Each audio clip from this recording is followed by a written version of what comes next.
Hey everybody, it's Pax. Welcome back. We're on day 3 here of the Lure of the Valley with Hadi.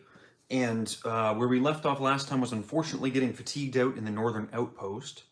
And so today we're starting back up again in the northern outpost. I think that maybe going for the lure mission on quiet is a little too ambitious, but we're certainly going to try to search for Lunn today. Now, at the start of the day, we do get entry 41.3 to read out of the Lure of the Valley campaign book. If you've completed biscuit delivery, you yawn as you wake up on the trail and then sniff the air curiously. Something smells delicious. You look around your campsite and see, sitting on a rock, a hearty grain loaf and stack of delicate sweetbreads, still warm and steaming. Someone hiked by while you were asleep and left them for you. On the top of the loaf, you find a note that says, "Thanks for delivering the biscuits to us. Enjoy breakfast." Each ranger gains 1 additional energy in an aspect of their choice for the first round. Interesting. Okay. Well, I did just do my opening hand, and so I do know what I've got here, and I think that I'm going to be taking an extra spirit just so I can get both of them in play on the first turn. That being said, I don't have any extra spirit tokens lying around, so I'm just going to reach and grab one of my dice, set this to 3, and I'll go back to using my tokens once I've done that. So I do need to do my lead ranger arrival setup, which was entry 4. We've already read entry 4, and then also the deep woods, which sends us to 40. But I'll just do a quick check to make sure I'm not missing anything on that. So entry 4 instructs us to read 1. If we haven't fixed it up, then we search the northern outpost set for the deep woods and put it into play. We haven't completed the search for Lunn, so we still need to kind of get that done, I suppose. But the rest of it isn't relevant. And then the deep woods comes into play. Of course, it's that one that I didn't really plan around very well yesterday, but we'll plan around it a bit better today. So we draw 1 card from the path deck. It is the Caustic Mulcher, of course. And then we flip it over. We've got the 2 progress required for that. And then finally, we draw another one at the top of the round, which is just a Sunberry Bramble. Okay, so I think that my first turn is pretty straightforward. I use all 3 of my spirit here to play my Iron Wool Boots and to play Pakoto. I'm just going to shuffle everything over a little tiny bit. And then we're also going to spend 2 fitness to play our Trail Mix, which comes into play with 2 morsels on it. Nothing's fatigued yet, so no worries about that.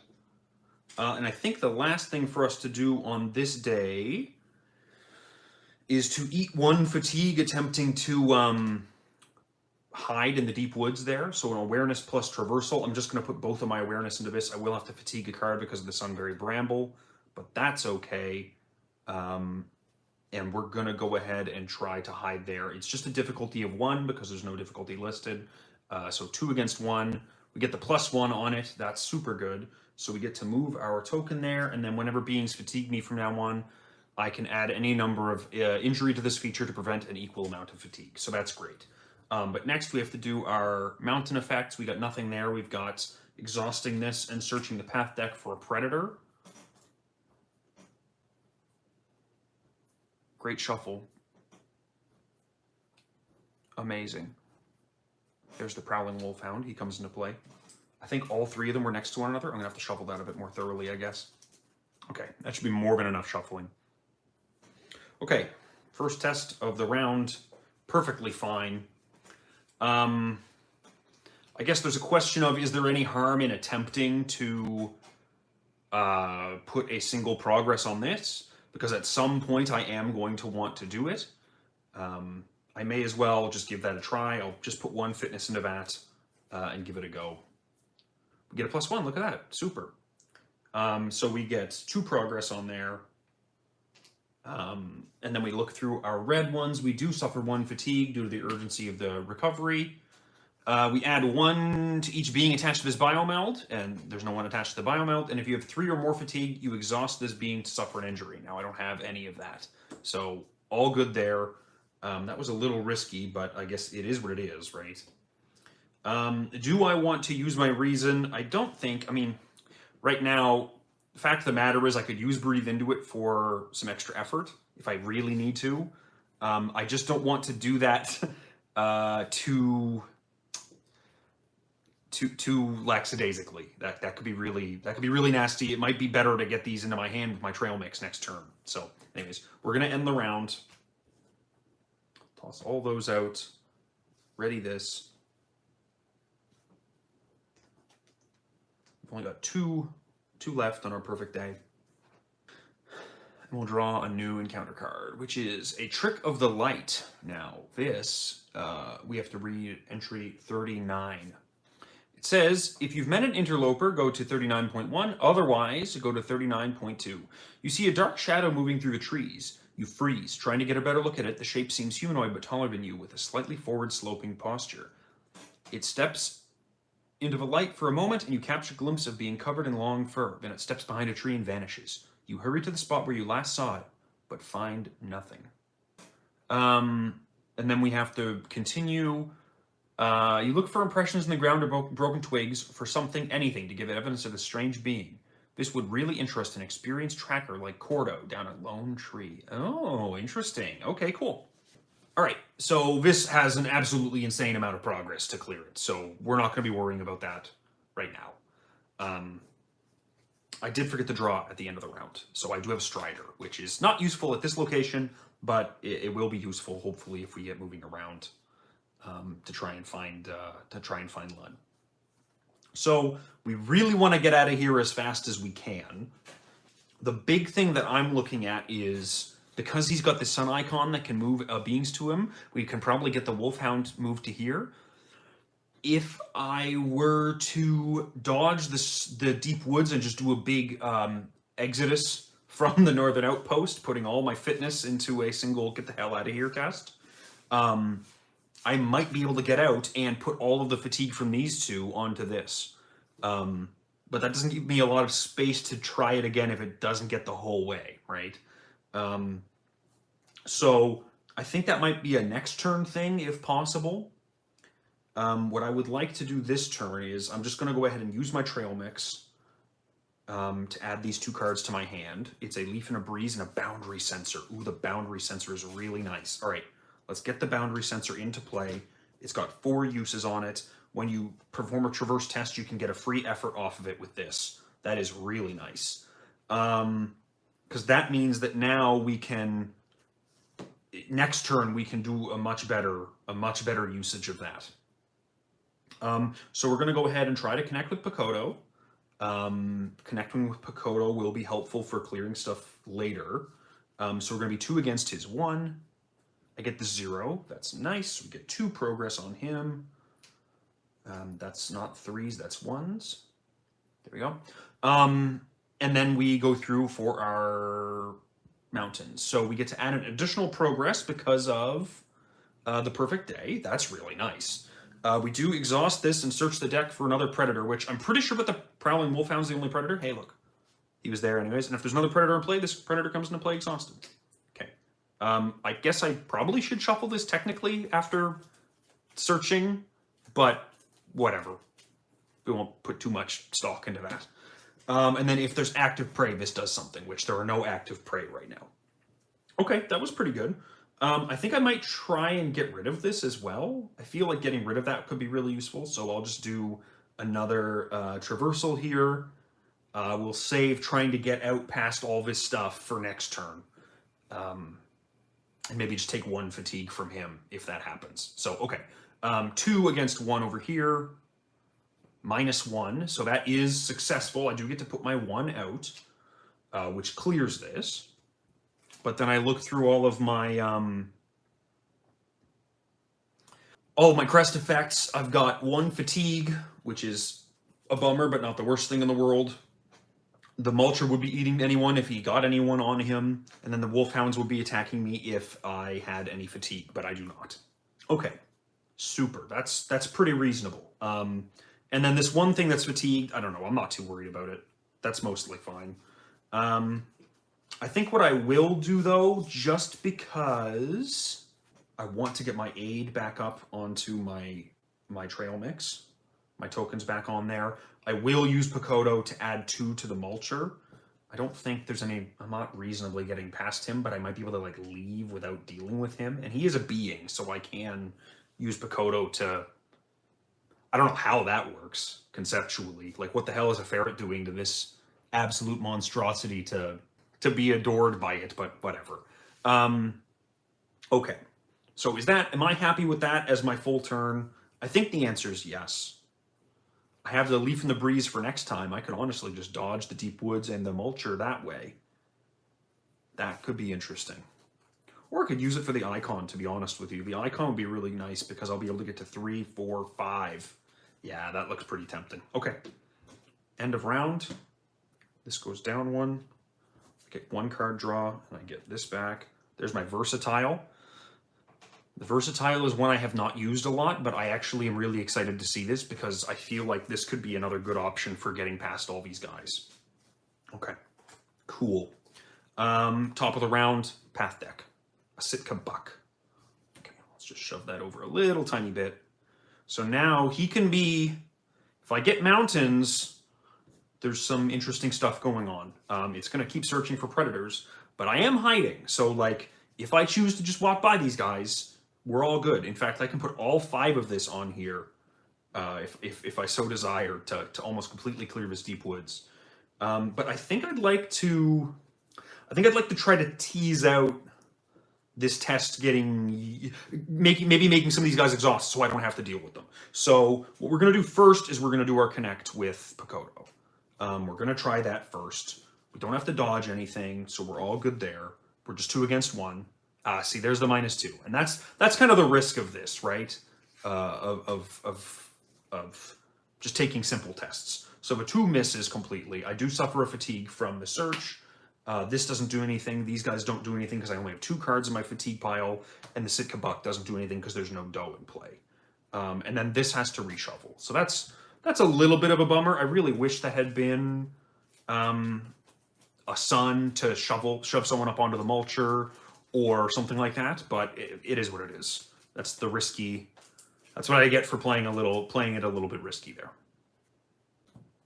So, I think I will use this Trail Mix, though, to soothe my fatigue here, see if I get anything else useful. Another Strider and a Thorough.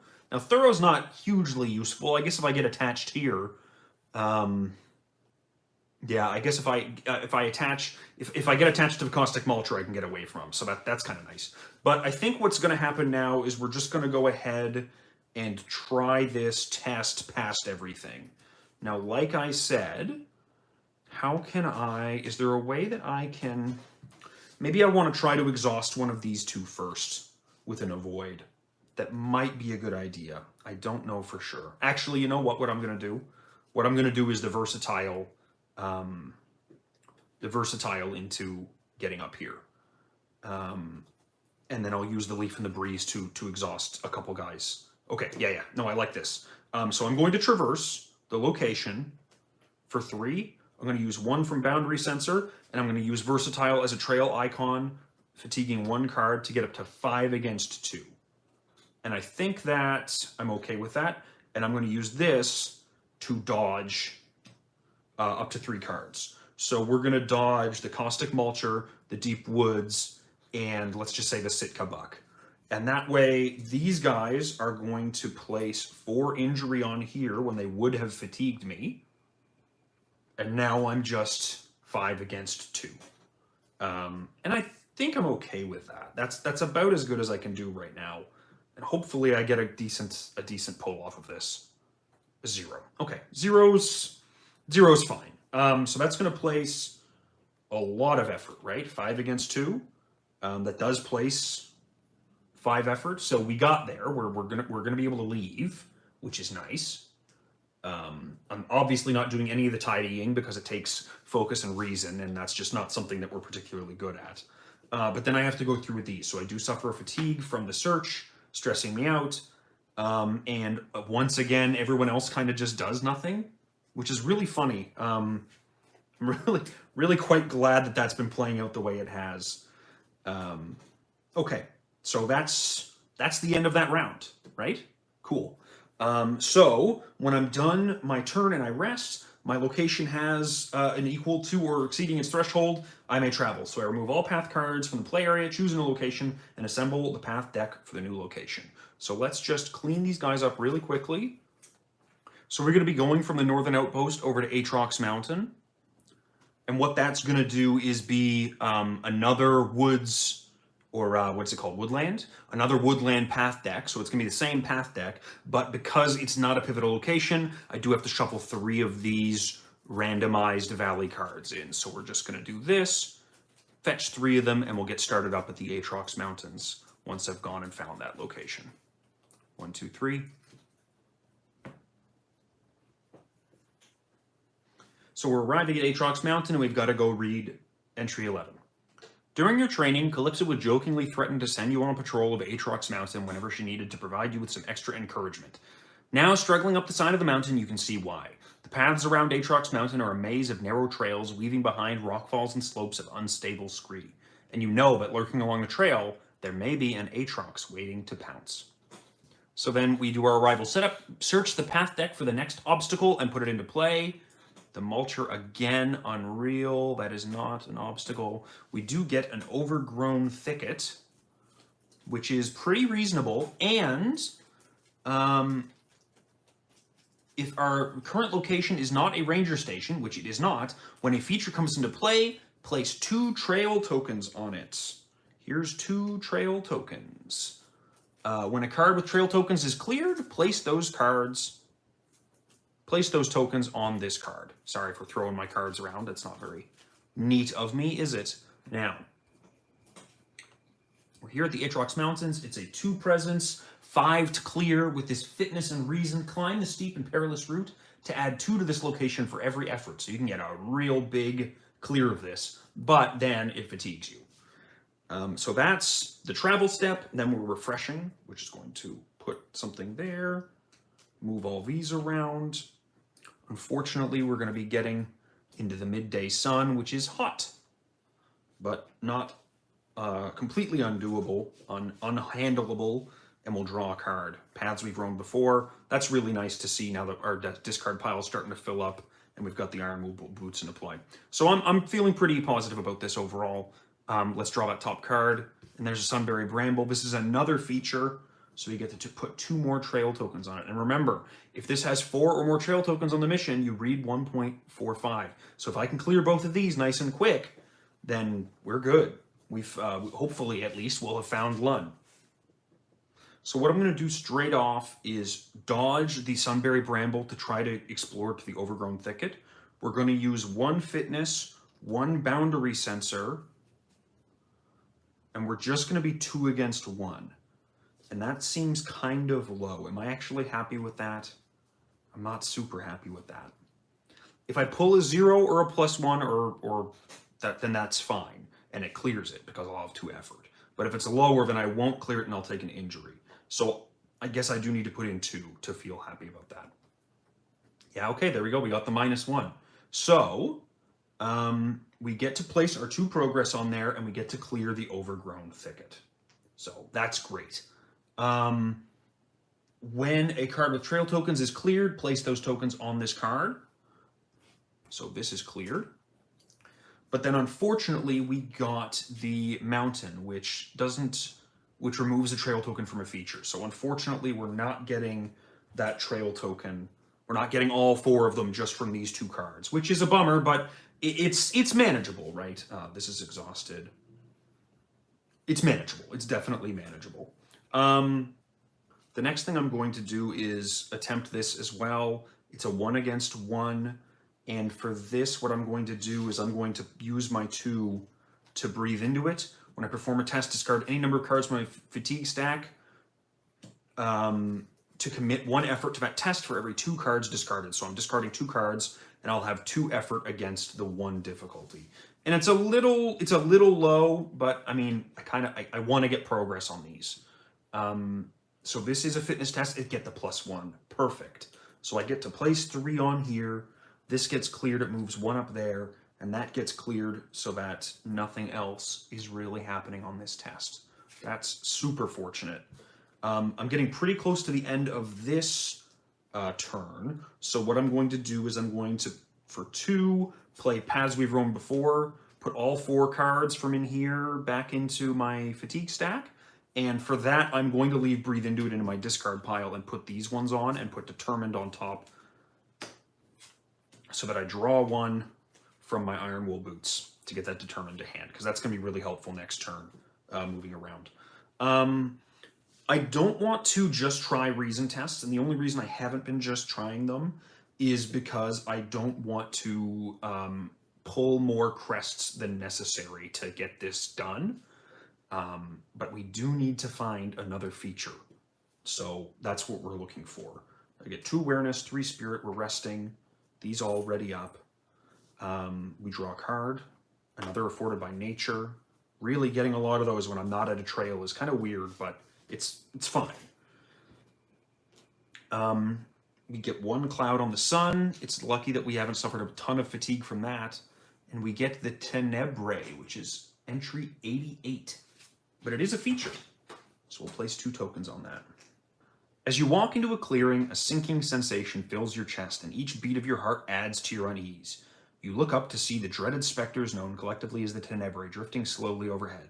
Sounds of life grow still under their shadow. You hear an inaudible sound that claws at the edges of your perception, like a chorus of labored breaths wheezing through a single narrow aperture. Holy shit, that's kind of scary. So this is a... what is this? A feature. It's a biomeld. It has 2 presence. It has 3 per ranger to clear. And when you perform a test that interacts with a card in the same area as this feature, reduce your effort by 1, which I assume applies to that itself. Yuck. All right. Well, let's use our trail mix to add these cards back to hand. Not super useful yet, I don't think. But if I can clear that, then I'll be doing really well on my quest here. So... I think that's what I'm looking to do, right? So what I'll do is I'll put in 1 fitness, I'll put in 1 boundary sensor, and I will commit a determined, and that'll put me at 1, 2, 3, 4. And am I happy with 4 against 2? Yeah, I'm happy with 4 against 2. So we get the -1, but that's all right. We get to place our 3. Ooh, no, we were 3 against 2. Right. You know what's really painful about that is I could have afforded to suffer fatigue to get that done with this versatile. I really could have afforded to do that. I hate to retcon stuff, but if I had remembered that this had the -1, I definitely would have done that. So I'm just gonna do that because I don't know. I feel like it. I'm playing solo by myself. I get you're watching, but whatever. That was a miscalculation on my part, and I would have definitely put that in if I had realized I needed to. So we'll get to put the 5 up there. This will get cleared. I don't think it doesn't say it hasn't when it's cleared thing, so that's fine. And then we'll say that we have 5 or more trail tokens on this card, and we'll read 1.45. Read 1 entry based on how many days have passed since starting for Search Lunn mission.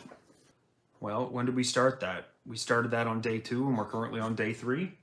The signs of Lunn's passage lead you to an overlook. From there, you notice a light blinking below. You descend the slope and find Lunn resting against a tree, signaling to you with the sunlight reflected off of a small mirror. On his other arm is a crude sling. "Thank the valley," he says. Am I glad to see you." Search the path deck for the next predator and put it into play within reach of a ranger of your choice. After you give Lunn some first aid, a little color returns to his face. "I feel a bit foolish," he admits. "I've been tracking a biomeld, not like any I've seen before. A few days ago, I spotted it through the trees. Big one. Looked dangerous, so I went after it, running so fast that I tripped and fell down this slope. Complete the Search Lunn mission and gain the Rescue Lunn mission. Put Lunn Outpost Tender into play within reach of a ranger of your choice and attach the rescue card to him. Do not read his entry. You have to get Lunn to a ranger station in one piece." So we've now successfully searched for Lunn. On day 3, we need to rescue Lunn. So we've got to find the top predator, the biomeld. Here's the Howling Wolfhound. Now, do I read 41 here? I kind of feel like maybe I don't. Yeah, do not read his entry. Okay. Okay. All right, let's get to it. We got to rescue him. And it says, "You found the missing person. Get them back to safety as quickly as possible. At the start of the day, you read 1.47. The subject of this mission gains persistent. When the subject of this mission is cleared, resolve the following effects instead. If you clear with injury, they worsen and you are forced to stop for the day. And if you clear with a progress, this being cannot be cleared with progress and ignore this effect. When we arrive at a ranger station, we're going to read 1.46. So I guess we're just turning right back around and heading back. So that's whatever. I don't know. That's fine. But now we do have this Prowling Wolfhound in front of us, which is a bummer, but I mean, it is what it is. So we'll use Picoto to move 2 over there and put an aid back on our trail mix. And then I think what I'll do is I'll try to avoid the Prowling Wolfhound. That seems like a not terrible idea. We'll put my 2 into there and a Thorough to be 4 against 2. We get the 0, that's nice. So he's exhausted. And then we look through our suns. We get a fatigue from the midday sun. If there's no active predator, search the path deck and discard pile for the next predator and put it into play. I hate that. Thank you very much, game, you jerk. There's the next Prowling Wolfhound. But if there's another predator in play, this predator comes into play exhausted. So he's exhausted as well. Not too bad. And then if Northern Outpost is the current location, we discard a neglect from it. Well, Lunn begrudgingly gets to work. Yeah, no, that's not happening. So now we just got to get out of here, really. Which I'm not going to lie. I'm really tempted to just do this. Watch this. 2 fitness. I don't have any other use for these because it only works while I'm at a trail. And 2 reason.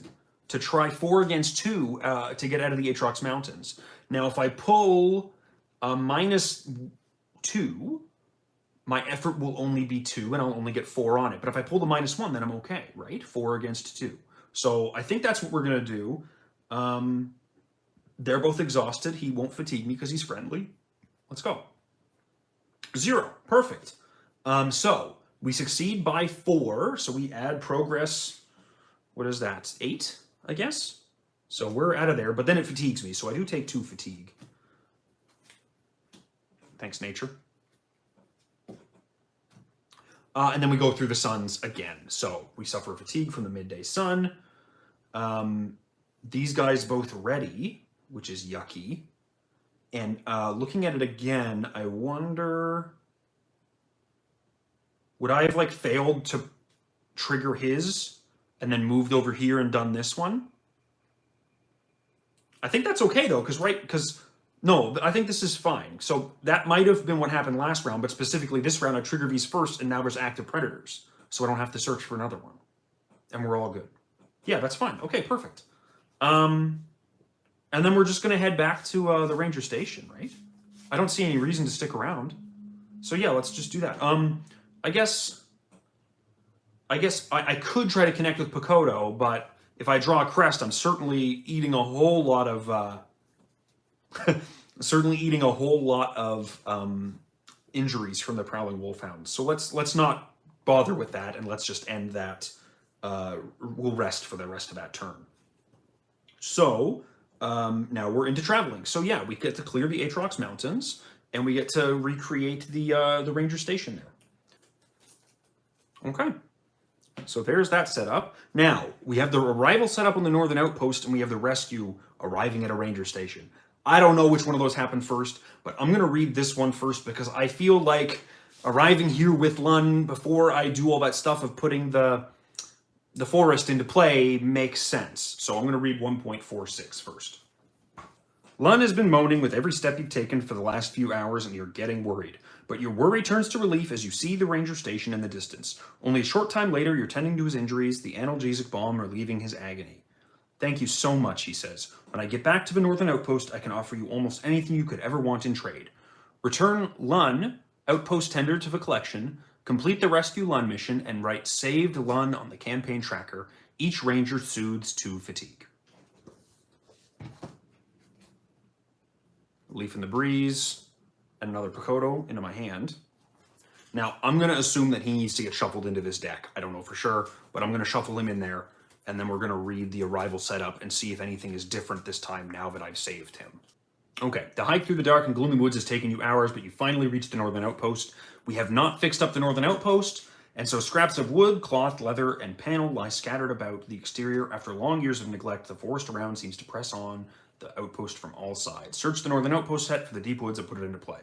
If you haven't gained or completed the Search Lunn mission, read the following. But I have done that. and so I don't do any of the following, and so Lunn does probably just get shuffled into that deck. So we have to find the Deep Woods, which again goes right there. It has that entry 40, which again we read last time, but we'll just take a quick look. The evergreen woods of the northern mountains consist of massive rotting cedars intermixed with silver firs draped in hanging moss. No light filters down from the canopy, leaving the forest floor a gloomy cathedral, crowded with tree trunks and lichen-covered rocks. You can't see more than a few meters ahead, and all around you, the forest seems completely quiet. And then, last but not least, we do draw a path card, which is another Prowling Wolfhound, which then flips to the northern outpost with the 2 things to tidy it.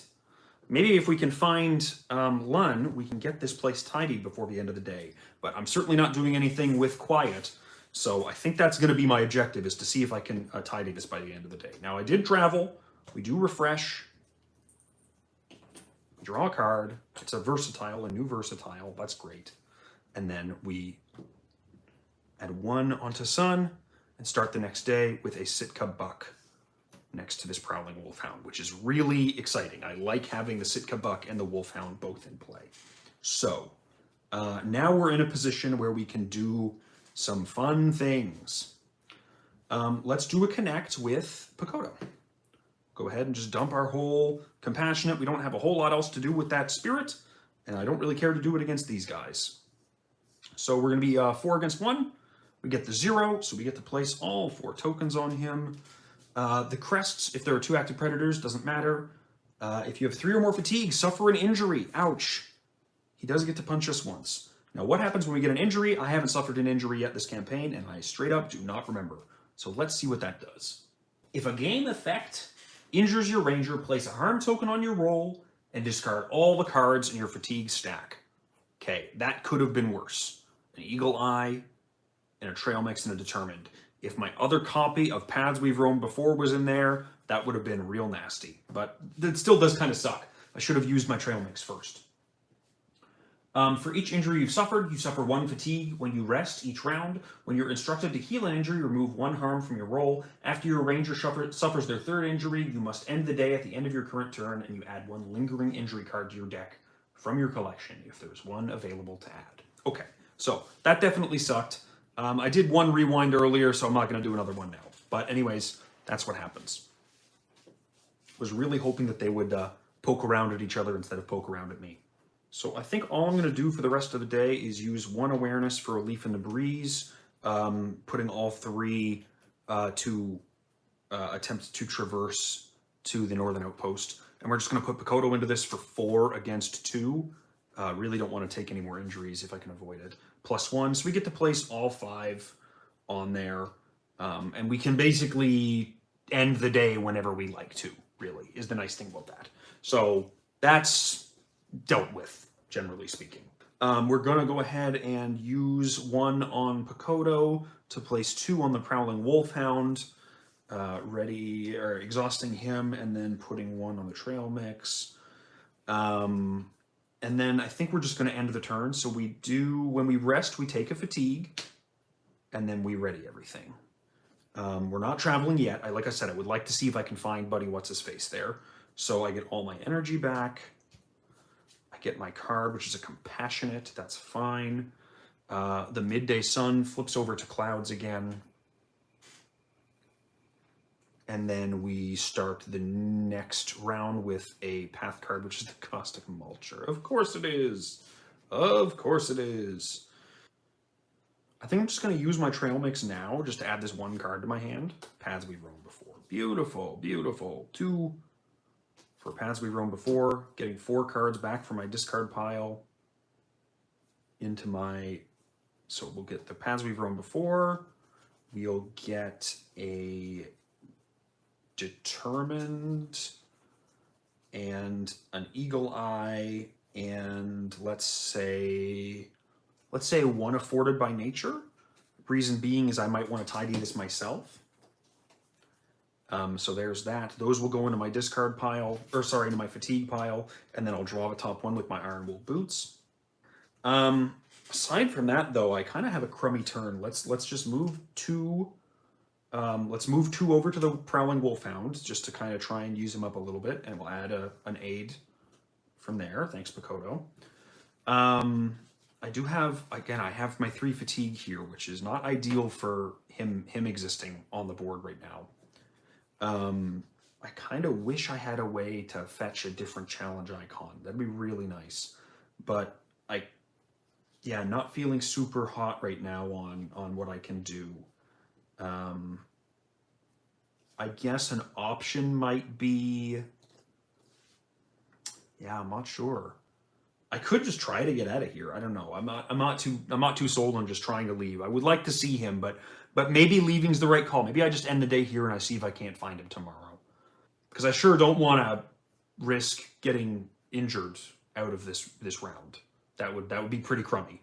But maybe what we'll do is we'll do a big connect on the Prowling Wolfhound, see if we can get rid of him, so that he's not attacking us.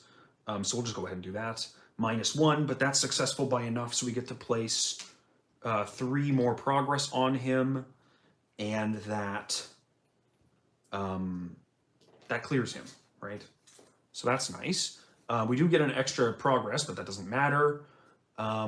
We exhaust this and search the deck for a predator and put it into play. So that's kind of funny that we still have to do that. Let's see, where's the Wolfhound? So we just exchanged one Wolfhound for another. That's a bummer. And there's no predator in play, so he does enter play. He doesn't enter play exhausted. But I guess now we do have this. If there's an active predator, exhaust it, add 2 to it, and then add 2 to this being because of the Wolfhound's presence. So at least they're fighting one another. That's nice. Thanks, guys. And I guess... Oh, I didn't leave myself an awareness to do this after this guy's exhausted. Oh, yeah, you see. Can't trust me with anything. Okay. You know what? I think that we are just going to go ahead and do the travel. Now, I can travel because this is not an obstacle, and this is not anything like that either, right? He doesn't prevent me from doing anything. Yeah, that's fine. So we're just going to do the travel. We'll hit all 4 on this. When I've successfully traveled, the group can decide to camp for the night. So we're going to go ahead and do the camp for the night. And the camping for the night, I don't know if I mentioned this at the start of the video, but I'll probably edit this little bit out, is I get the opportunity to add this Artel's Vaulting Rod into my deck now that I'm camping for the night. So that's really nice. And we get to get rid of all these guys, obviously, as well. So yeah, I'm pretty happy with how that day went. You know, getting that mission done, I didn't realize that taking that mission would be quite so rough. That really, I got fatigued quite a lot on this mission. And of course, all my Walk With Me's and my Eagle Eye were all down here at the bottom. That's really, that makes the deck not sing quite as nicely if things aren't distributed nicely, but it is what it is. When I'm looking at what these Artel's Vaulting Rods are going to be going for, I'm really considering the Striders and the Versatiles. Those are the ones that I'm considering the most. But to be honest with you, it is a big equipment load on this. And so there's definitely an argument to be made for either the boundary sensor, well, probably not the trail mix, but the boundary sensors, you know, if you just look at these on a one-to-one basis, you know, this is one more traverse. For one fitness, you get one more traversal over the next 4 rounds, basically. But this just lets you completely exhaust an obstacle and maybe just leave somewhere completely. And if it doesn't happen to be useful for this, you can just commit it for icons that are a bit more flexible than this one. So I think I'm going to at least try this out. It's also an aid card, so if I have Makoto into play, I can really just keep exhausting obstacles over and over and over. But it might be something that I hold off on until I go somewhere that I know has a lot of obstacles. Now, the only thing that I don't know for sure at the end of the day here is when I successfully travel, I'm choosing to camp, but am I also traveling? Like, am I also going somewhere new? I don't know. I'm going to read the rules on that off camera, and when I set up for day 4, I guess you'll get to see that. So thanks very much for watching, and I'll see you next time.